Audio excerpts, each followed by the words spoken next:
BKN, Pak, ada kemarin 97.000 ASN siluman ini, Pak, coba dijelaskan ke kita. Sehingga kalau ini jelas, bagaimana anggarannya untuk pengawasannya bisa ditingkatkan. Kami akan mendukung itu kalau untuk memperbaiki sistem negara. Yang BKN juga, Pak, rekrutmen P3K ini, Pak.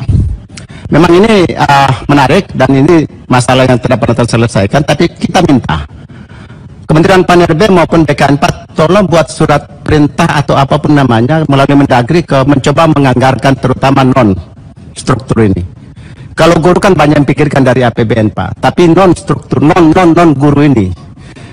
Saya kira simpang siur pemahaman Pemda di sini, Pak. Jadi tolong disinkronkan sehingga APBD ke depan mereka lebih banyak merekrut P3K ini secara nyata, dan juga, Pak, dalam tesnya mereka tolong disederhanakan, Pak, berdasarkan pada umur untuk penerimaan kali ini, sehingga secara roadmap 5 tahunan bisa kita selesaikan berapa dari target yang ada.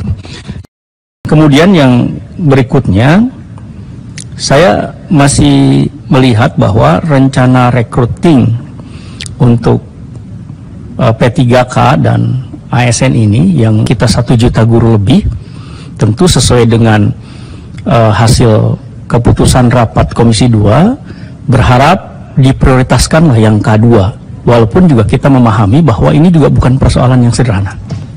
Saya sudah sampaikan dalam beberapa rapat kerja kita juga kaitan dengan itu. Yang saya sih harapannya adalah selesaikan K2 pada pemerintahan Jokowi.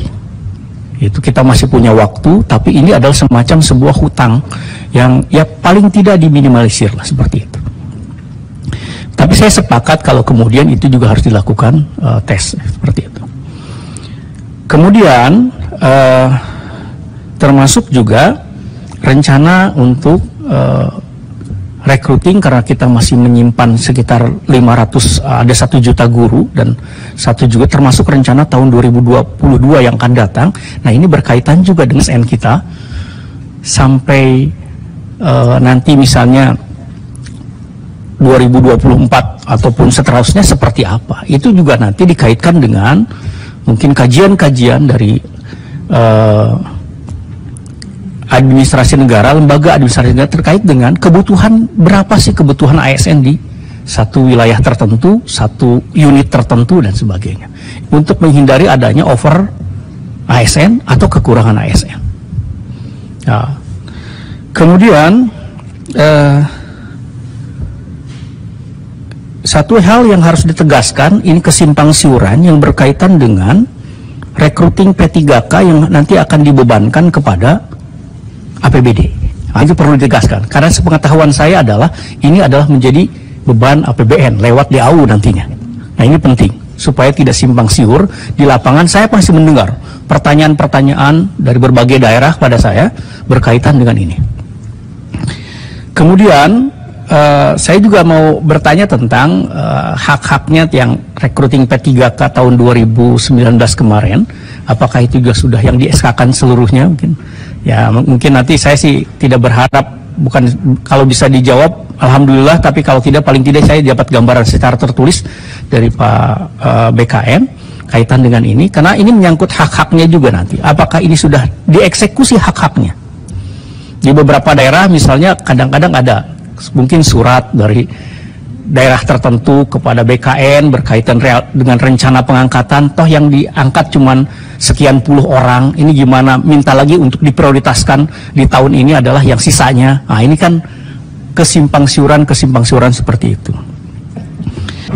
Kepada Pak Bima, Kepala BKN, setahu saya tes atau seleksi CPNS itu sudah dimulai, Pak. Tetapi beritanya ditunda karena masalah regulasi, ya peraturan dan formasi, kalau saya tidak salah, Pak. Nah,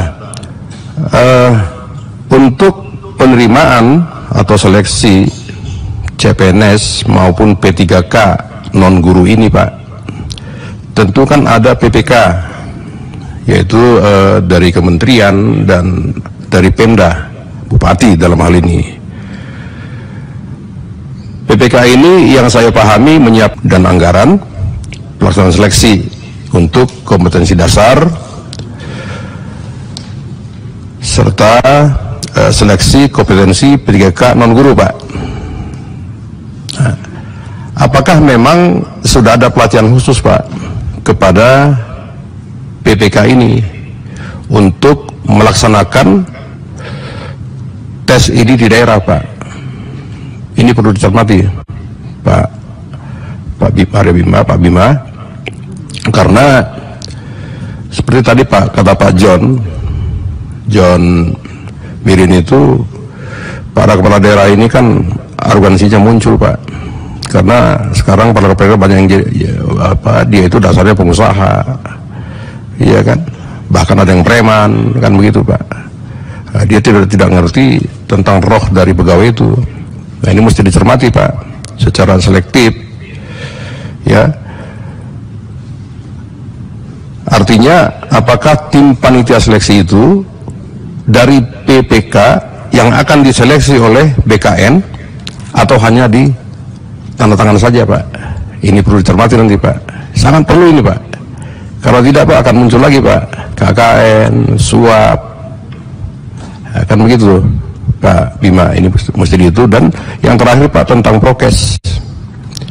Ya, prokes itu di daerah tidak jalan, Pak. Jadi Satgas COVID-19, Kasatgas para kepala daerah itu sebagian besar tidak taat kepada perintah dari pemerintah pusat.